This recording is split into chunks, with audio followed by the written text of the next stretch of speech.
channel. So the live stream is already there, and we will wait for a moment. And I think there are already some of participants that's already joined. Oh yes, we have someone else that has joined the chat. Welcome.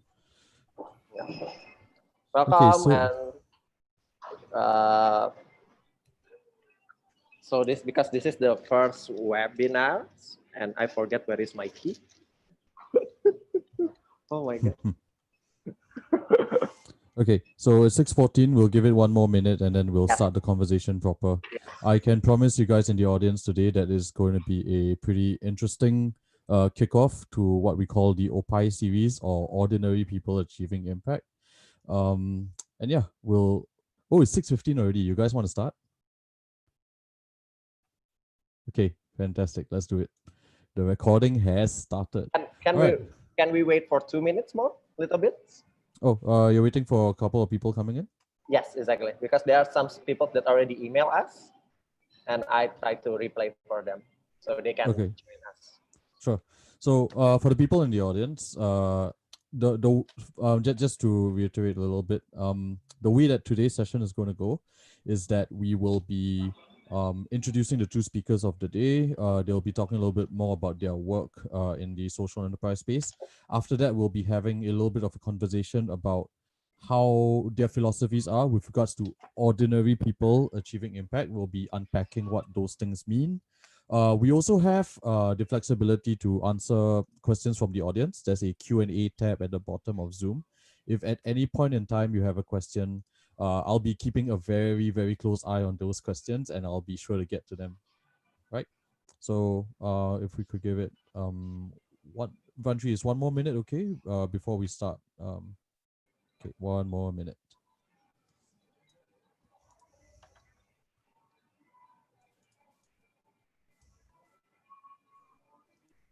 Also, in the meantime, especially for those that has just entered, I know that the chat doesn't work between participants, but if you could actually tell us in the panel, like who you are, where you're from, what you're doing, that would be really nice, actually. Also, you could mention whether or not you want us to share your presence in this webinar as well. If you don't want us to do, it's fine as well.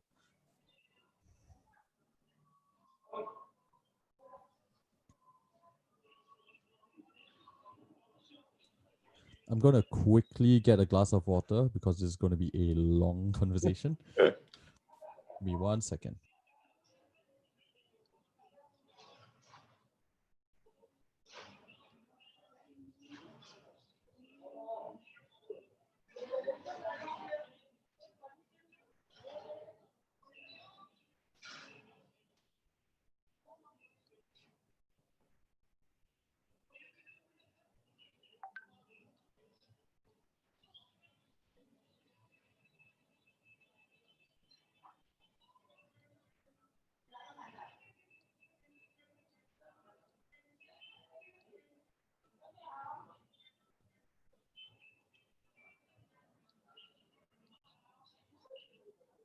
Okay, we can start, I think, Irshad.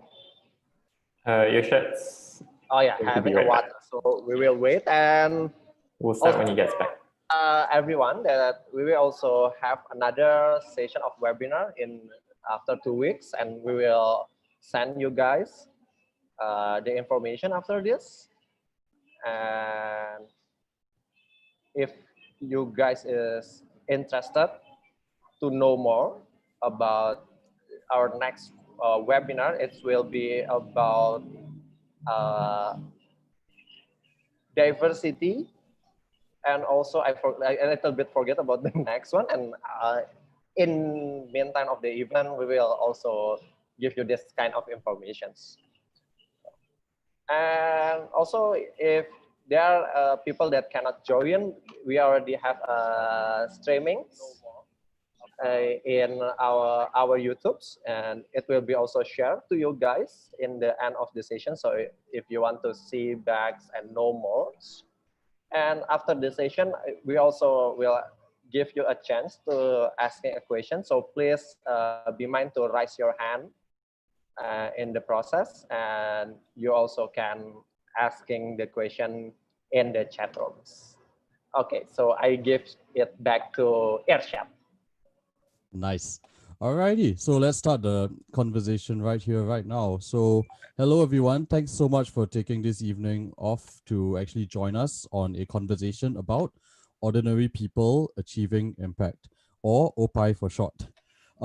So just a little bit of background as to why we're doing this webinar in the first place. So, um, basically, where the three of us met. Oh, maybe I should introduce the three of us first. So, my name is Irshad. I'm from Singapore. I run an organization called Young Sustainable Impact Southeast Asia.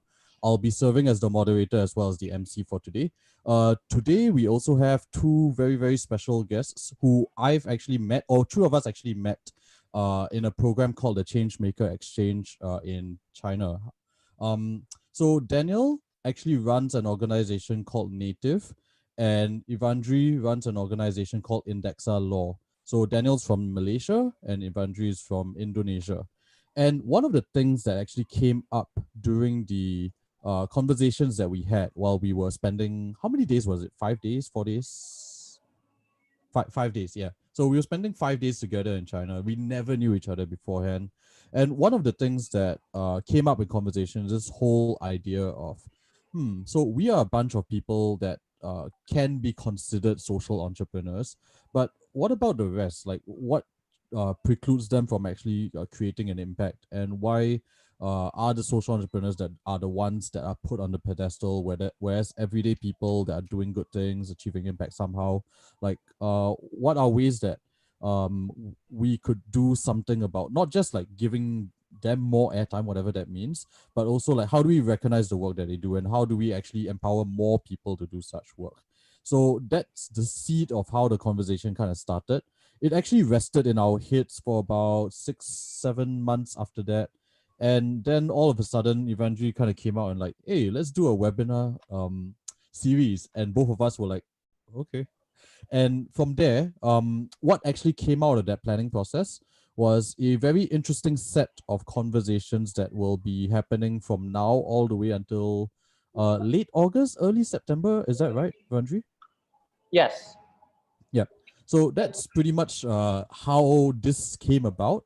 And one of the things that we will be doing as a result of all these conversations is actually to synthesize some of the things that were talked about during the session, as well as to synthesize some of our own thoughts that we've been thinking about over the past 6 to 7 months.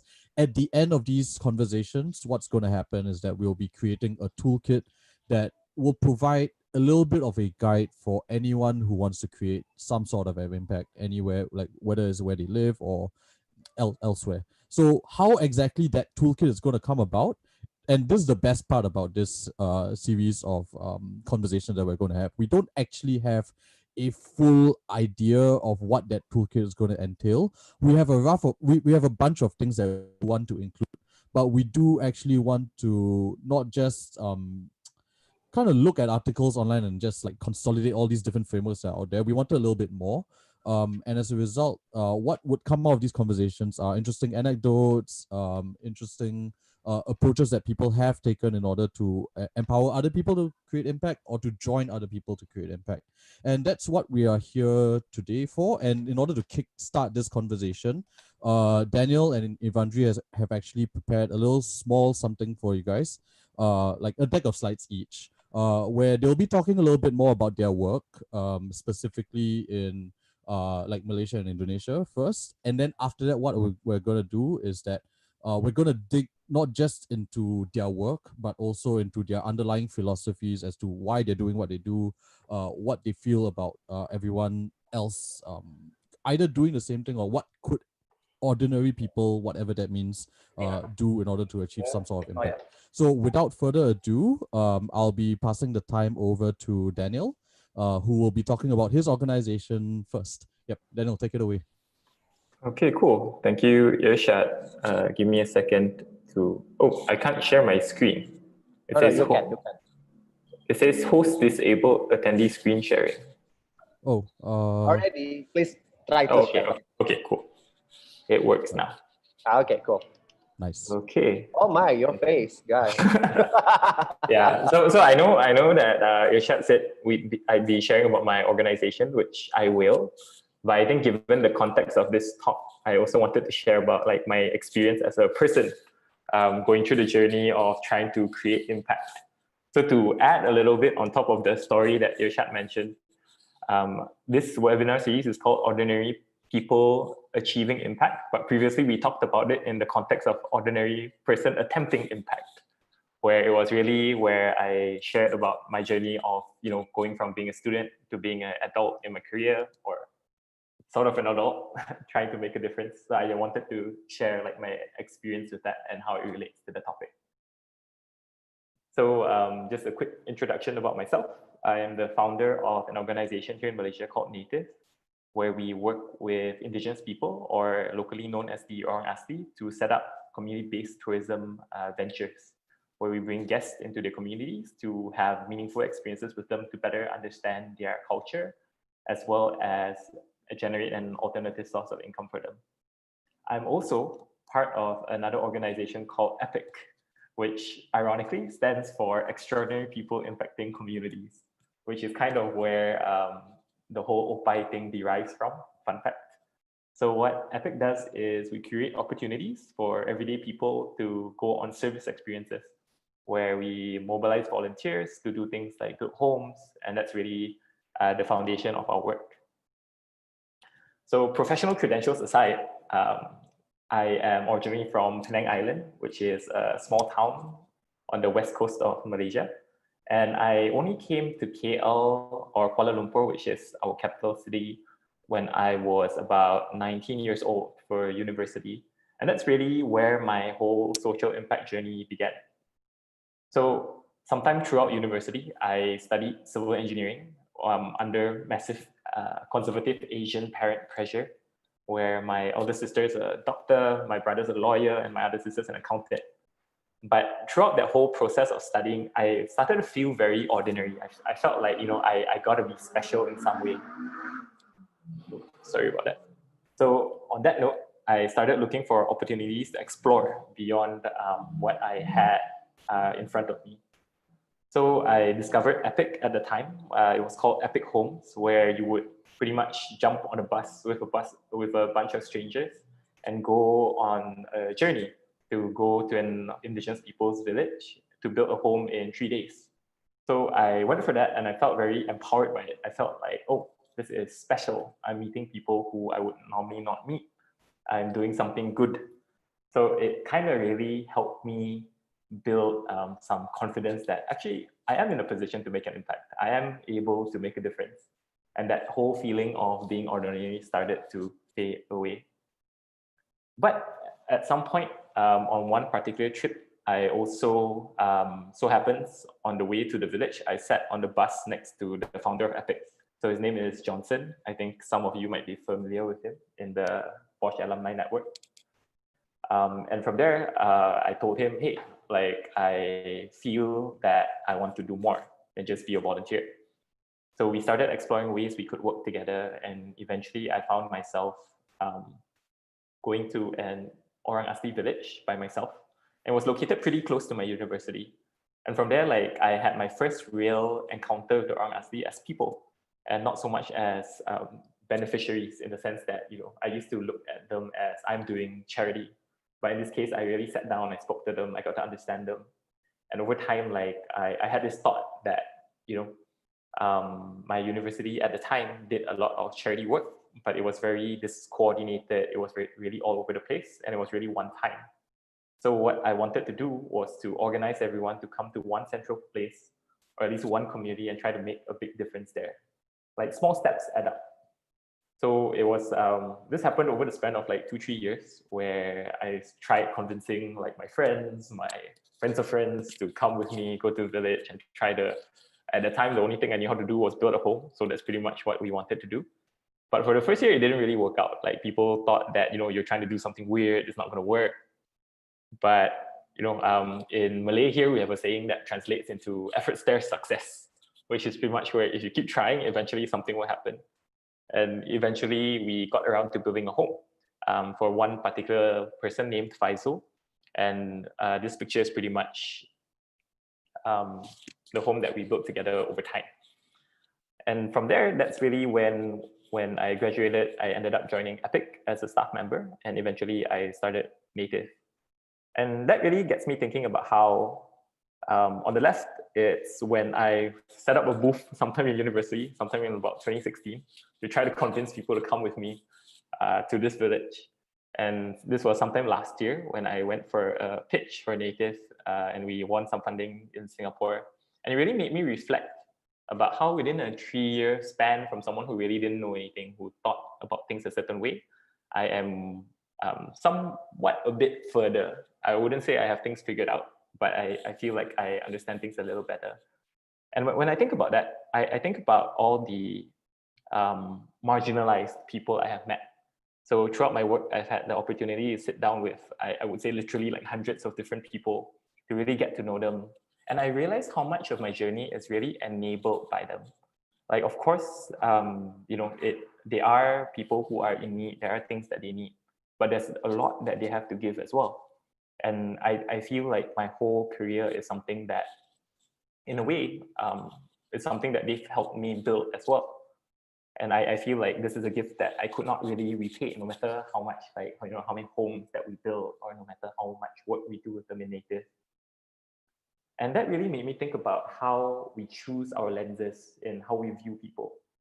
So on the left is a picture of Faisal. So that home I showed earlier, this was him on the first day I met him. I took a picture of him in front of his half-built home, which we eventually helped him finish. And on the right is a picture of him when he was hosting with us as our first Native host.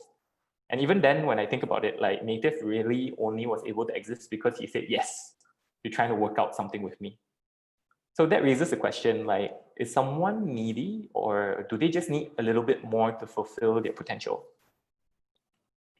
And then that also raises a further question, because now we are about a year into the work that we're doing. And this is something that I think about a lot, because the more I speak to the Orang Asli people that we work with, and I've encountered so many, like, it makes me wonder, who is the actual social entrepreneur here? Like, is it me, or is it them, or is it the both of us? Not to say that it couldn't be both, where technically without Faisal and without like a bunch of other amazing Orang Asli people I've met, we couldn't really do the work we do. And many of them have raised things like wanting to set up their own operations, wanting to sell things like chickens to support their local school. And these are things that, for me, I've gone for social enterprise talks, social enterprise, whatever. And that's how I know about the concept of it. But for them, it's something that they've never heard about. I had like a 1 hour sit down trying to explain what a social enterprise is to them. And they were like, oh, that's just a business, and you're just using your money a certain way. And that's pretty much what really led me to think about OPAI like a while back. And that really made me think that the difference is only skin deep. I think about it a lot, where if Faisal or anyone else from these communities were brought up in an environment where they spoke English, were able to sell well, then they would really be in my position. They really wouldn't need me. And it's not to say that I don't have a place to play in all of this, but it makes me wonder, how can we empower more people like them to go out there and make a difference on their own, where, it's not tied to me, for example, as a central figure, as the so-called founder of Native. And that really brings to a certain theory of change that we've developed here. And you've probably seen like stuff like this within the social enterprise scene. But the idea is where, in the same way where in Native, we take things that a community undervalues, so whether it's their culture, their forest, and we curate it into a set of activities where we want to demonstrate tangible outputs to the community, where they start earning more money, earning more cash. But the real outcome that we're looking for is that they start to improve their own value in self-identity, where they start to believe, actually, what I'm doing is worth something. Like, my culture is not something to be ashamed of. It's not something just to put on the shelf. And eventually that would transform the narrative of not only what the public talks about them as guests, but also what they tell themselves. Like, I am empowered, I am enabled to do things. And it makes me think about that in the context of everyone else. So whether it's, you're a fruit seller by the side of the road, you're an accountant, you're a waiter, you're a healthcare worker, a big question that gets raised a lot at social enterprise talks in particular, especially by university students, is how can I live an impactful life? How can I create an impact where I am? And many of them fall into this trap where they think like, I gotta go and live in the forest and do all sorts of things with like marginalized groups to make a difference. But I always feel like you can make a difference where you are today. It's not to say that, what you mentioned about going and living with a remote community is bad. I think it has its place. But I feel like that sets the barrier of participation in social impact really high. So like what I'd like to see is a change where, even if you perceive yourself as an ordinary person, you're still in a position to achieve impact. I feel like, in the sense of even migrant workers who travel across the sea to earn a living for their family, I feel like that is impactful, that is powerful. So how can we enable people like that to go the extra mile?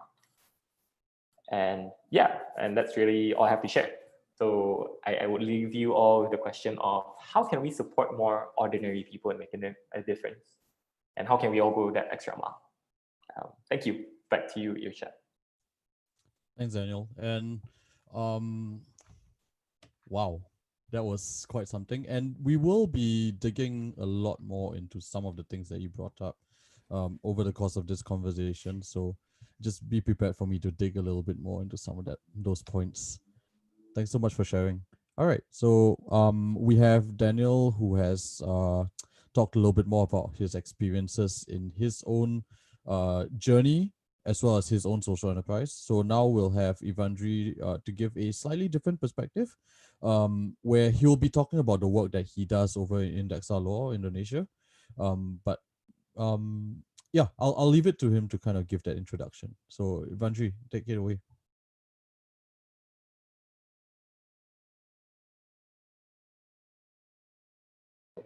Share my screen. Yeah, because there are so many screens that I can share. Okay. Yeah. So thank you everyone. This will be a small sharing. Ordinary person is achieving systemic impact. That's what I want to tell. And okay, what is the next one? Yes.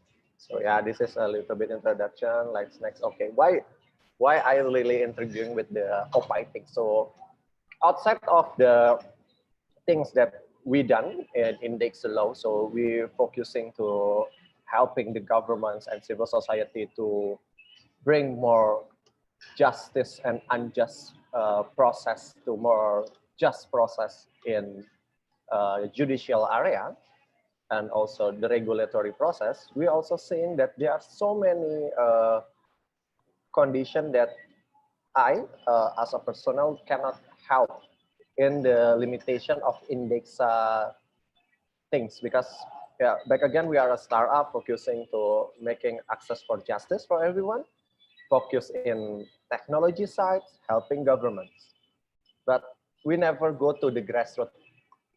When we talk with the grassroots also, it's always saying that if we want to achieve some systemic impact, we want to achieve some change in our local area, we need not only from top, but also we need from the bottom. And that's why when I met Daniel last year and get this kind of ordinary people achieving ordinary person attempting an impact. So it's attempting. And I just got reflected like, okay, we need to make sure that there are a process, there are a place. So people is not only attempting for impact, but also achieving that kind of impact. Yeah, that kind of drive in the end led me to this process, this kind of webinar, and also pursue another achievement that I want to done that Indexa cannot do, is helping people. It's making people to understand that their life is really important, even though it's in small scale. And will be like a short introductory about what is OPAI in my side. So I see that each person can done change. I totally believe that. And everyone can bring a small change. and each impact can multiply. And in the end, it will be change the society. If in my background as a legal lawyer things, it's really focused to making sure that everyone can get a good regulation, can get a great judicial process. It's really top process, but in this OPAI, we're going to the grassroots one. We're going to make sure that we uplifting people. And this is the process that I see that can lead for change. So the first one, we want to make sure that everyone is understand, everyone knows, have a knowledge, have a tools that can bring for the action. And after that, after their action, they can give an impact. In this process, in the end, it will be leading to another persons. So these ordinary persons can become a role models that, okay, in this area I can do, and that person can do. So I can also done something good with this toolkit, with this capacity. So that's what OPAI process that we want to have. And the next one is with things that its knowledge is need codified and being shared.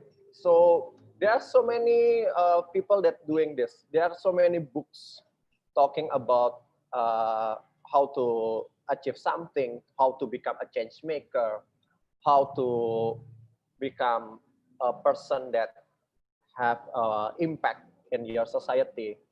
There are so many books talking about how to become a social enterprises or social entrepreneur. But in the end, it's still fragmented.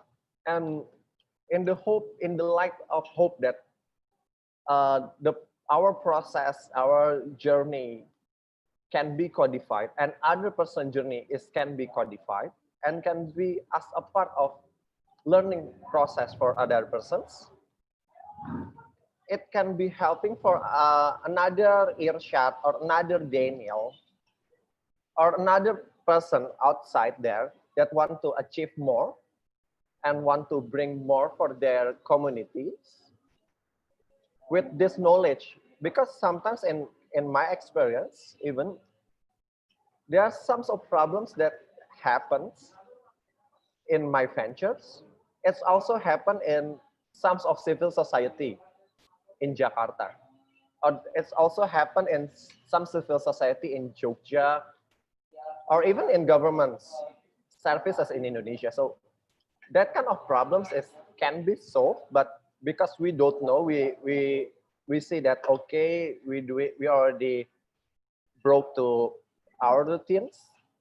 In the end, the time to get a book, even reading some mediums things is hard. So in the light to giving more accessible information that easy understands for people, that's what the key achievement that also we want to bring in this process of OPAI.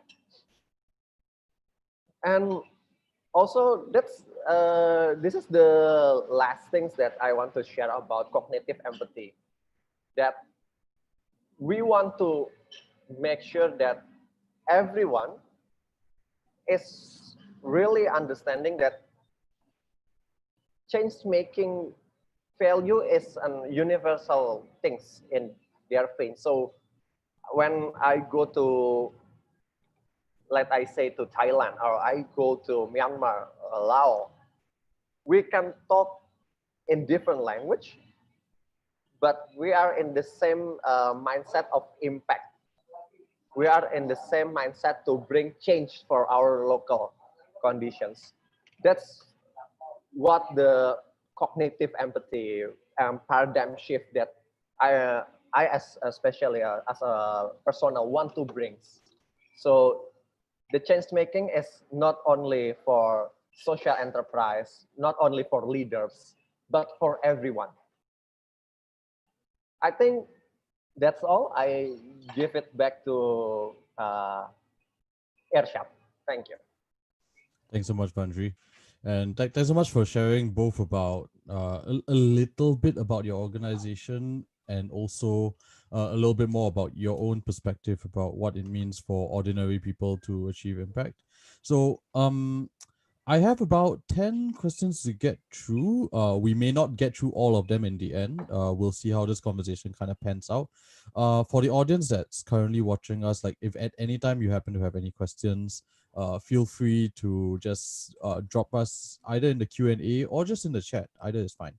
But yeah, so for the first question, Daniel kind of went into this a lot more in his own introduction, but eventually, like I'm actually quite curious about you. What actually got you started on your own journey of impact? Like before we get into talking more about the getting ordinary people to achieve impact, like I want to know a little bit more about your story, how this came to be.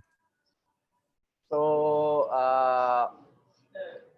okay, so basically what I done is like techie stuff for the governments in judicial area. We are helping them to digitalize their process, things like that. And my perspective about OPAI itself, that like in my presentation, is the core focus for the grassroots people that can become a change maker. That's the highlight that I seeing.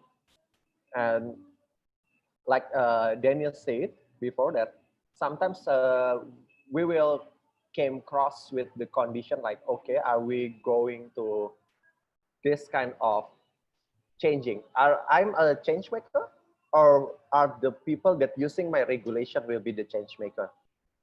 Or everyone is a change maker? That's lines is sometimes blue, and sometimes we tend to glorify the startup, the social enterprise that doing this kind of changing, this kind of change process that happens. But in the end, it's like a mutual process, not only that startup or social enterprises, but there are many stakeholders that making that change is happen. All right, that's fair. Okay, so the next question I have for you guys is like something that both of you can answer. Um, I know that you kind of went into this during your presentations, but maybe just to formalize it and also so that it's easier for me to do the toolkit later. Can you tell me a little bit more about what ordinary people means to you and what achieving impact means in the context of what you described as an ordinary person? So maybe Daniel, if you're okay to go first. I know you've kind of answered it before, but maybe you can go a little bit more in detail. Sure.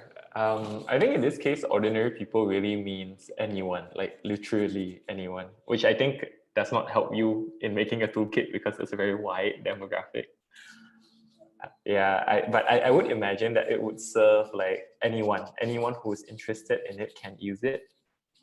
And in terms of achieving impact, I would say it's really in helping people contextualize what impact means to them. So it's really to give people the awareness that impact can be both small scale and large scale, where, you know, when a lot of people think that to create an impact, I got to be like a social entrepreneur, I got to be a founder, I got to like start a huge tech startup. But that's not the case. Like you can do it where you are with what you've got. If you're a mom taking like super good care of your kids, you know, how do you contextualize that as impact? And maybe you can package that and do it a bit better. I think that's what it means to me. Okay, that's fair. Vandri, how about you? And it's the same with Daniel, but I will differ a little bit that it will be everyone that really understand about why do they doing this as a part of the course of their life, or as a part of the course of their action, in particular action. So it's not everything it can be an OPAI. Not everyone can be an OPAI, but in another perspective, everyone is also can be an OPAI. So it depends in their perspective and how they doing some things and how they doing their things in their process. Interesting. So to you, it's really a matter of perception more than anything else. Yes. All right, that's a good perspective. All right, so the next question that I have is going to dig a little bit more into the assumption that we're making. Okay, we're not making any assumptions, Mike. Sorry about that, but I kind of wanted to dig into your perspectives of whether you feel or whether you have any thoughts or data around whether people are inherently looking to create an impact. Like, do you think there are people like? Do you think people in general are looking to create impact, or is this something that like just a few people are looking to do? So basically I'm asking you a question about whether you think humanity is looking to do good or not. It's not an easy question, but like you could maybe share a little bit of anecdotes or experiences based on people that you've interacted with, either on the ground or like within like positions of power, like anything you want. It'll be interesting to hear some of those anecdotes. You want to go first, Vandri? Okay, I will going first. So it's it's a little bit tricky question, I think. So maybe in my perspective that I already helping some of the paralegals that doing a grassroots process in narcotics areas and helping some of the paralegals to done their jobs usually. And the basis of this paralegal in narcotics area in Indonesia is happened because there are an acts of inmates that get sentenced by narcotics, and then they see that if I can in my process I have a problems in my legal process. So after I get out from jail, I want to make sure that people get their rights more better, and that's really changing. So it's back again about this perspective, like when the process of people is understanding why they need to done some certain of actions, and this kind of action is bringing change for peoples, it will be change maker process. They're doing change making process. But Interesting. when there are lawyers that learning law and doing that as a process to get money, it will be debatable. Are they doing this as a part of the job? Are they doing this as a part of passion? Channeling their minds to changing people, to making a change.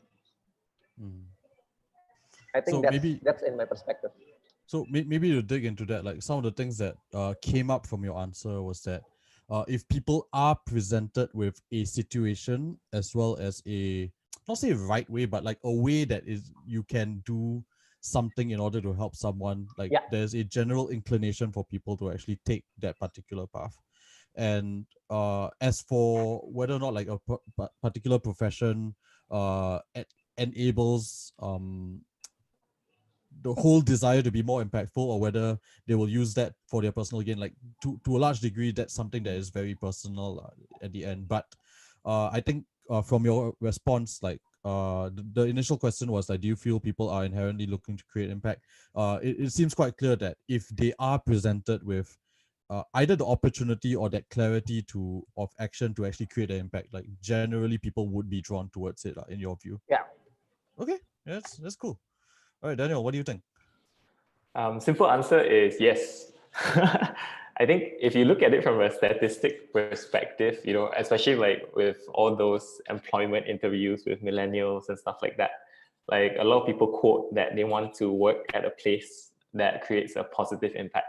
I think if you look at that from a statistical perspective, but I think a personal opinion is that everyone wants to be somewhat the hero of the story, right? In some way.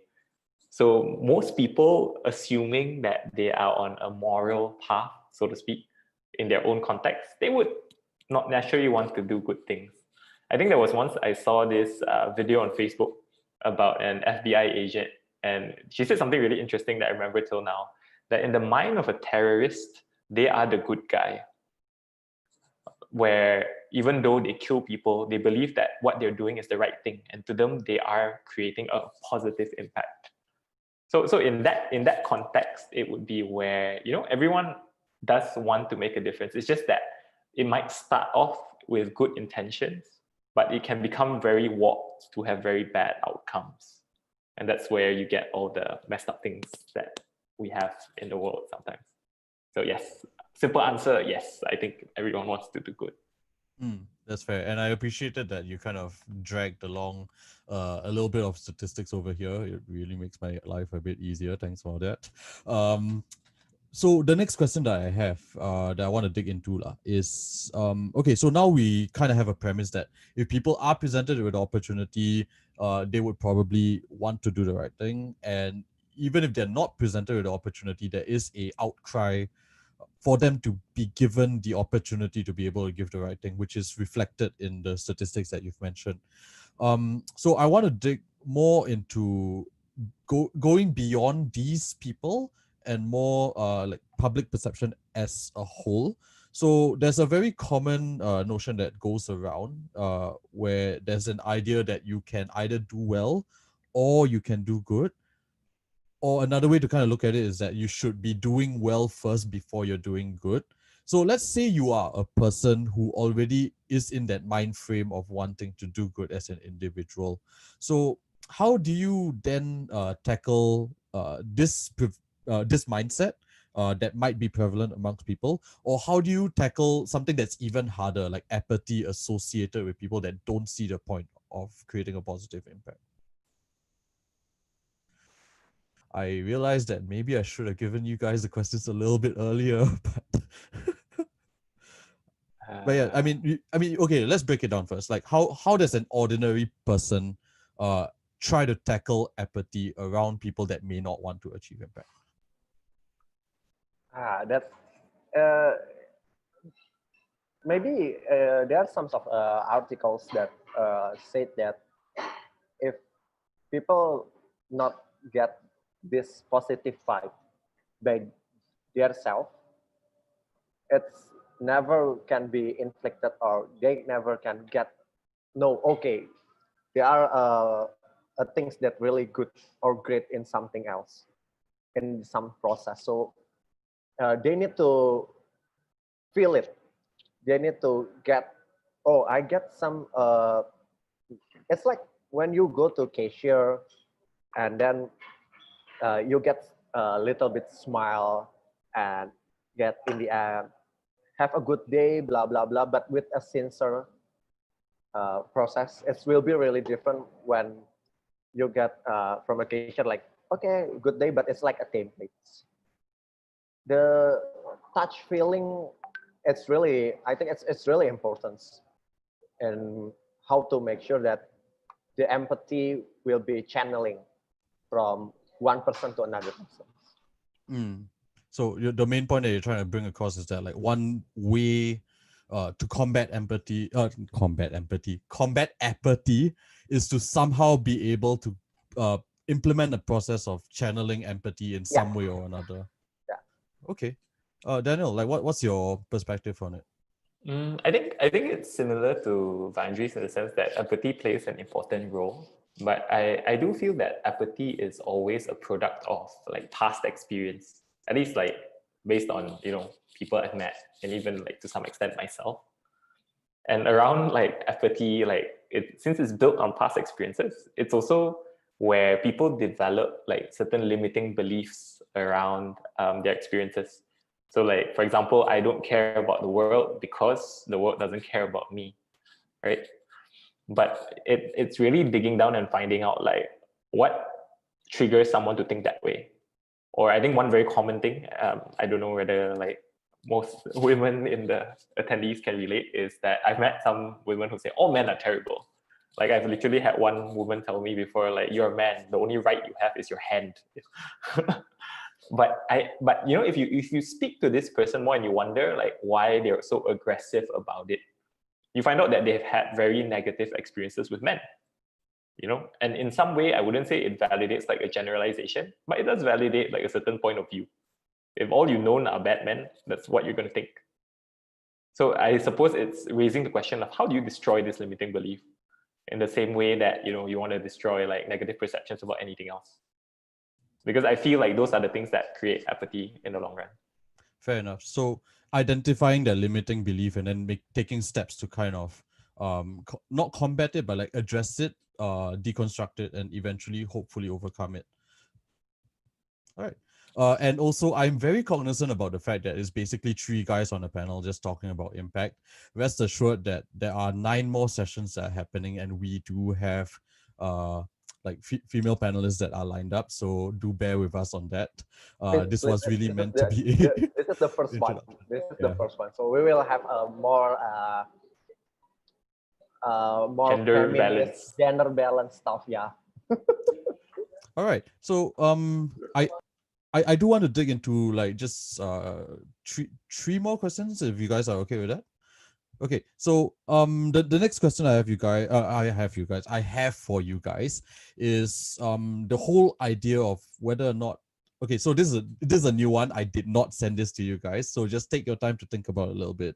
But something that came up during both your introductions, right, was the whole idea of not really leveling the playing field, but more like if someone who's born somewhere versus someone who's born elsewhere, one person might end up being the social entrepreneur and the other person might just be doing business that like includes people inside.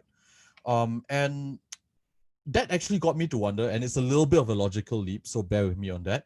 But do you think, like in your personal opinions, like whether or not there are structural or systemic things that can be done in order to sort of level the playing field or being able to do like achieve some sort of impact, or whether you think that there's any necessity for like any sort of structural or systemic change at all? Because on the one hand, yes, one of the core beliefs that we have within this OPAI point of view is that anyone anywhere can be able to create an impact. But do you think that there is a need to sort of level the playing field somehow? Like I know it's a little bit of a nebulous question, just curious to know a little bit about what you guys think based on your experiences there. Okay, Evan, since you went first just now, I will take this one first and give you some time. I think in terms of systemic changes that are required, I would say they are. I think, in this time, it's very hard to pinpoint. But my gut feeling of it is that a lot of it has to do with, the first would be accessibility, where at least in my experience, a lot of the communities that I've met, it's just because they're not aware. They don't have equal access to things like internet, for example, to find out more things. They don't have access to a proper holistic education. That's where they lose out in language. And I feel like systemically, if those gaps in access were plugged, it would make them a lot more capable of participating at the same level.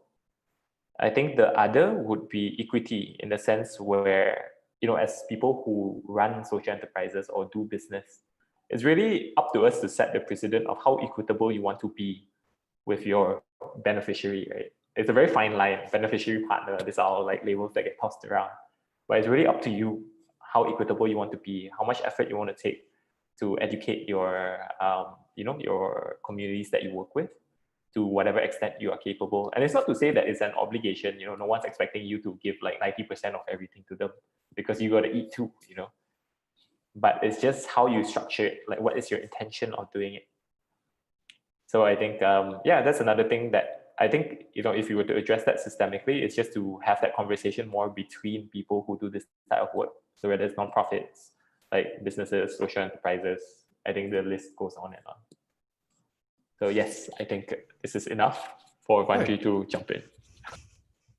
I think I just add a little bit, because one is access informations. And then the second one is access of opportunity, because back again, that's tools of most things that always glorify in our change making process. Social enterprise is also always glorified with access of information and access of possibility and opportunity, to making sure that their venture is going up well. So to making sure that everyone in the same playing field is they get the right informations with the good infrastructure. And the second one is they know what kind of opportunity for themselves. So maybe to actually summarize I would say like three main points that have like surfaced from both your answers. Like one is accessibility. Another one to a large degree is awareness as well. Like they can potentially have access, but like if they're not aware of it, then it's as good as them not having access. And finally, like that equity as well as like more level playing field of some sort, like is something that has come up within both your points as well. And thanks for kind of taking that question, even though like that wasn't a prepared one.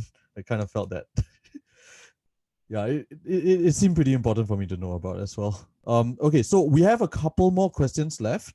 And those in the audience, if you would like, there's a Q&A button at the bottom, which I will get to immediately after I ask these final two questions. So if you want to ask anything at all, okay, maybe not anything, but anything related to what we've discussed so far, or like if you have any maybe alternative perspectives that you want to share, like the Q&A button is there for you, and we'll be very, very happy to get to them. Okay, so just wanted to ask two last things. So the first one actually is a little bit more of a localized question for you guys, and I do ask this with the full knowledge that like you are not necessarily the expert on your entire country, and I know that, but it's still interesting to kind of dig into your perspective of within your own countries. What are some areas in which you kind of feel that there's a like that there's a certain urgency to it, which you wished more people would actually try to address or try to achieve an impact in those areas? Like, where do you think people should be mobilized to? If your answer is basically like that there isn't any specific issue, like that's completely cool too. Just wanted to put that out there. Well, I wouldn't say that there's no specific issue. It's that there are many issues. But I think in the context of Malaysia, I mean, one thing that you can see as of late is really like our political stability. And I think one thing that would be great, and I think it's a great example of ordinary people achieving impact, is finding a way to participate in some way in politics in a healthier way. So I think a good example is back in 2018, I think a record number of people came out to vote. And that allowed us to change our government. But you know, in the local context, we have like a backdoor government now that just popped up. I mean, I don't have any like political views that I want to bring into this, but it's just you know, people being able to participate in a way to keep our government accountable and to really like make sure like due processes are done. I think that's one way and one area. All right, Vandri, how about you?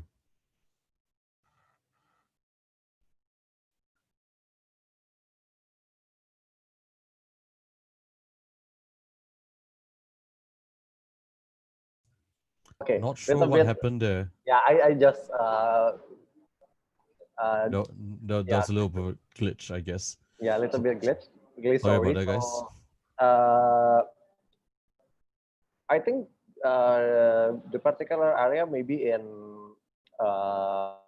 Indonesia is about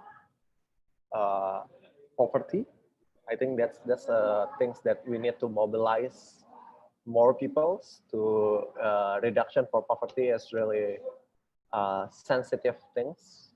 After the COVID-19 it's like, you know, unemployment rate is hiking, many people is getting laid off, things like that. So uh, that's the area that I think it's need more people to doing some things or doing change in that place. But yeah, in the end, problem is so many. So uh, in another area, in another place, we always want to have people to making some change, making some impact. But yeah, I think the poverty area is more crucial right now. Yeah, that's fair. And it is a big one for sure. And I would say that like of all the questions that I've asked tonight, like this is something that I'm gonna continue asking for the rest of the panels, particularly because it will be interesting to see from a more international perspective, like what people's what are the situations like in different countries as well. Yeah. So with that, like I have one last one that is directly related to what we're trying to do over here. It's a very short one. I'm not sure whether it's super simple to answer, but let's try it anyway. Um, yeah. With all that you've said and with all that we've discussed tonight, what are your hopes for OPAI as a concept and eventually as a toolkit?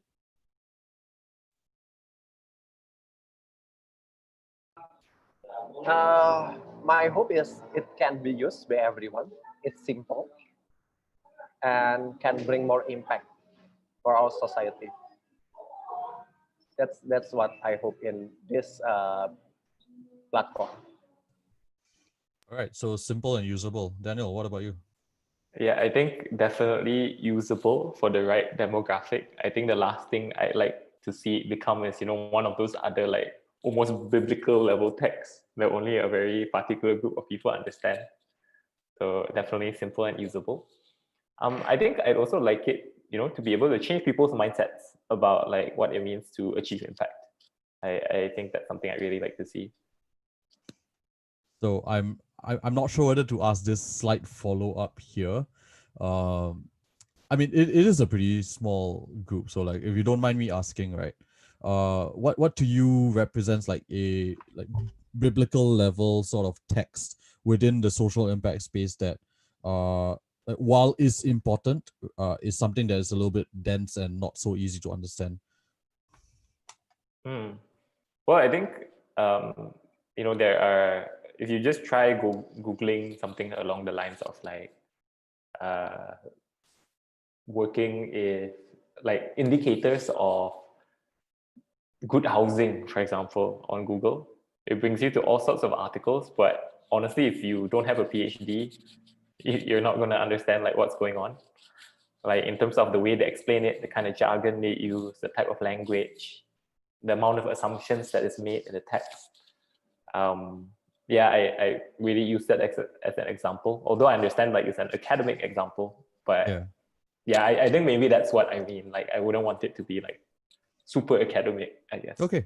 Yeah, that's fair. So basically avoiding this thing that we're trying to create together with all the different panelists as we move forward, trying to avoid it being too academic in nature is something that we would collectively want to achieve over here. All Maybe right, cool. I want to add a little bit because it's not only happen in social impact area that yeah there are so many jargon abbreviative even that we never know, and it's also happened in many playing fields. That's that kind of jargons that making us really special when you already like in law there are so many jargon that many people is don't understand. Even for a lawyer that not focus in criminal area, but you focus in civil, you will don't know many jargon in outside of their place. So it's part of like making sure that everyone is understand something. But in another hand, this kind of jargon is like uh, a barrier, and it's part of like making sure that you are in some sort of communities. But yeah, back again, we need to making sure that it's not too academic or too many abbreviations. Sure. And especially because this document is going to be used as a introduction to impact of sorts. So the best way that we can sort of do that is to make sure that it is as simple to understand as possible, as actionable as possible. And maybe if they want to engage in that higher level of complexity, that's really something that they can do as they move forward.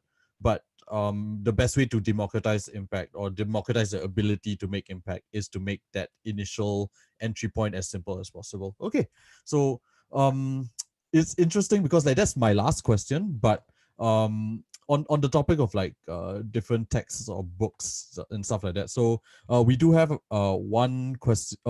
We have a couple of questions on the ground, but the first one I'm going to ask is actually directly related to that initial point about like resources and stuff. For the both of you, and maybe I'll think about this answer as well because I do have a few. Can you name one book, or maybe we can expand that, like one source of information that has made a huge impact to your philosophy as a change maker? I will go with Simon Sinek. Start with why. That's really become a benchmark for my process. And all the books, Leader It Last, and the new one is, oh, I forget the name, is blah blah blah, Infinite Games. Yeah, it's really giving more perspective. And maybe the Peter Thiel book is really good, 0 to 1. 0 to 1. Yes, it's really nice also. That's but yeah, 0 to 1 is, it's more startup style books, so it's not really change making. But there are some of sort items that change making is put in this uh, 0 to 1 book. Daniel, how about you? And there's actually a like wider question, a follow-up question that actually widens the scope. Like for those that are not too fond of reading, like is there a show, influencer, public figure, political belief that has affected your ideas related to OPAI? You can answer both. Yeah, do you want to answer the second part first, Vandri, before coming to me? The Simon Sinek video is really interesting. That's already there, and then some of video in TEDx is also nice. Please go to TED. And the next one is maybe read some books about socialism. Then because I am in Indonesia, I cannot go to more leftist. So we will stick in the socialism, but yeah, Marx is really nice. Please read Das Kapital 1, 2, 3. It's really proof capitalism is right, not communism.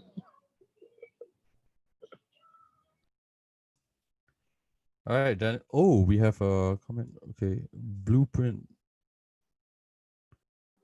Oh damn! I'm gonna check that out. Thanks for the recommendation. Okay, Daniel, what about you? Yep. For me, for books, I think 0 to 1 was very influential to me. I read it when I was just out of university. It really inspired me and about creating things that are valuable. But one book on top of that I stacked my understanding of was this book by Dave Patel. It's called The History of the World Through 7 Cheap Things. So it talks about how the foundation of our world today is built around the cheapening of things like labor, of capital, of nature. And it really helped me piece everything together and understand like the world more holistically, and the way that it covers how we tell the story of, Christopher Columbus, colonialism. I felt like that was a very powerful book for me. In terms of for the people who are not so fond of reading, one show that was very influential on me was Avatar: The Last Airbender. I think that was a series that I really liked. I still rewatch it sometimes. I feel like there's a lot of principles in there that were very applicable when I was a kid, and that are still very applicable today. I still draw a lot of inspiration from it. So yeah, if you haven't checked it out, I would check it out. Thanks for the question. So maybe to talk a little bit more about the resources that okay, so for I'm gonna share a link to an Airtable that I keep by, oh wait, wrong link. Hold on. Okay. Okay, you won't be able to access the first link, you will be able to access the second link. But essentially, for me, I'm basically someone that's a bit lazy to read, and as a result, like I just pump in information based on podcasts, and I don't have a favorite one. Okay, if there's one that I would say is my favorite, is the Y Combinator podcast, and it's really because of the diversity of voices that kind of comes out of it. But I do recognize that it is not it is something where they are celebrating founders as opposed to like trying to get everyone involved in the whole process of change making. So I think as a very interesting flip side to that, like one podcast that I do like to listen to is called the Indie Hackers podcast. It may not necessarily be related to impact, but the whole philosophy change between Y Combinator and Indie Hackers is such that one thinks about, okay, so how can a small crack team actually lead people to actually build billion-dollar companies, whereas the other one thinks about, okay, so how can I as an individual start something, create a software as a service business, kind of keep it running, and like how can I continue doing different things as and when, and like they value not just the billion-dollar businesses but also like the little things. Have a specific label of, do I listen to this on a regular basis? If it's a yes, it's really damn good. But as for books, what I would say is one thing that has impacted me quite a bit is me about that is within an organization, or even if you're leading a small team, basically everything you do is essentially who you are and who your team is going to be. And that's something that as much as it makes complete logical sense, like it's something that I really try to do every day, and I do think that it is more widely applicable, especially when we're talking about impact, when we yeah, like as our individual actions are going to add up, and hopefully like with our individual actions coming together, that's something that would actually be like individually impactful over a sustained period, but also like collectively impactful as well. So yeah, that's something that has really resonated with me quite strongly. All right, so I know I kind of rambled a little bit more there, and we do not have any more questions in the Q&A. This isn't going to be the last session. There's going to be more. You're going to get sick of seeing us after 10 sessions. But yeah, so I hope this was a good kickoff session. We will be, especially since you guys signed up for this talk in the first place, we will be giving more information about the next session. It's not just going to be the three of us anymore. And we'll also keep you guys posted on the progress of the toolkit that we're actually creating. Yep. So with that, thanks so much to everyone for your time to attend this. Before we end, like any last things, Daniel, Evandri, that you want to say? I'd just like to say thank you for spending your time with us, especially coming to something that is very new. And I think like most everyone in the chat is someone I know in some way. So it's nice to see everyone here. So thank you for your support, and I hope to see you again. Vandri? I think he lagged out. Yeah, I think he's frozen. Oh my god, he didn't just freeze, he just disappeared. Alrighty, so I think with that, we can end this session right now. Thanks again, guys, for attending, and yeah, we hope to see you all soon. Thank you.